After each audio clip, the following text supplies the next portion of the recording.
फिलिस्तीनी उग्रवादी संगठन हमास के खिलाफ युद्ध को लेकर इजराइल का बड़ा बयान सामने आया है। इजरायली रक्षा मंत्री योआव गलांट ने कहा है कि हमास एक दशक से ज्यादा समय से गजा में सैन्य बुनियादी ढांचे का निर्माण कर रहा है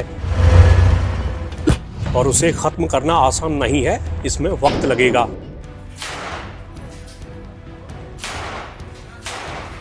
उन्होंने कहा कि युद्ध महीनों तक चलेगा।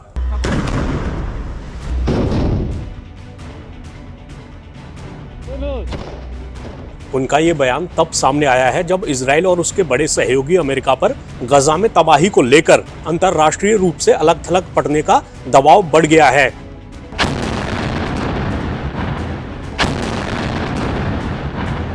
दरअसल गजा से लगातार आम लोगों के हताहत होने की खबरें आ रही हैं। गजा की बड़ी आबादी बेघर होकर बुनियादी चीजों की कमी और संक्रामक बीमारियों के बड़े खतरे का भी सामना कर रही है। अमेरिका के राष्ट्रीय सुरक्षा सलाहकार जैक सुलिवन ने हाल ही में गजा के मुद्दे पर इजराइल से बात की थी। हालांकि इजराइल ने 7 अक्टूबर को किए गए हमले के लिए हमास को खत्म करने तक अपना अभियान जारी रखने का संकल्प दोहराया है। यहाँ ध्यान देने वाली बात यह भी है कि एक तरफ तो अमेरिकी राष्ट्रपति जो बाइडेन के प्रशासन ने हताहतों की संख्या कम करने में इजराइल की नाकामियों और गजा के भविष्य के लिए उसकी योजनाओं को लेकर असहजता दिखाई है, लेकिन दूसरी तरफ अमेरिका ने हथियार भेजकर इजराइल की मदद करना भी जारी रखा है। बाइडेन ने हाल ही में कहा कि इजराइल इस बात पर ध्यान दे कि आम लोगों की जान कैसे बचाई जाए।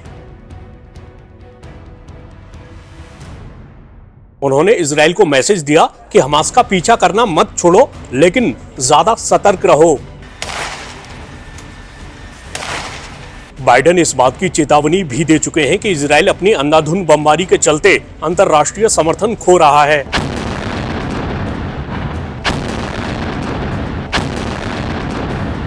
इस बीच फिलिस्तीनी प्राधिकरण के प्रधानमंत्री मोहम्मद शतीह ने कहा है कि अब वक्त आ गया है कि अमेरिका इजराइल से ज्यादा सख्ती से निपटे।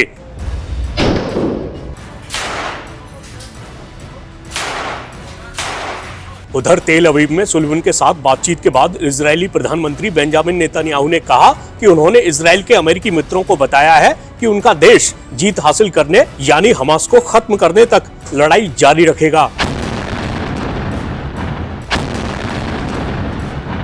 इजराइल को शायद उम्मीद होगी कि युद्ध और उसकी मुश्किलों से फिलिस्तीनी हमास के खिलाफ हो जाएंगे, लेकिन फिलिस्तीनी centre for policy and survey research की ओर से किए गए एक सर्वे से पता चला है कि वेस्ट बैंक में सर्वे में हिस्सा लेने वाले 44% लोगों ने कहा कि वे हमास का समर्थन करते हैं। ये संख्या सितंबर में हुए सर्वे से 12% ज्यादा है।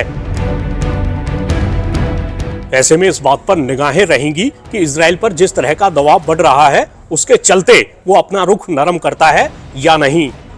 फिलहाल तो उसने ऐसा ना करने के संकेत दिए हैं।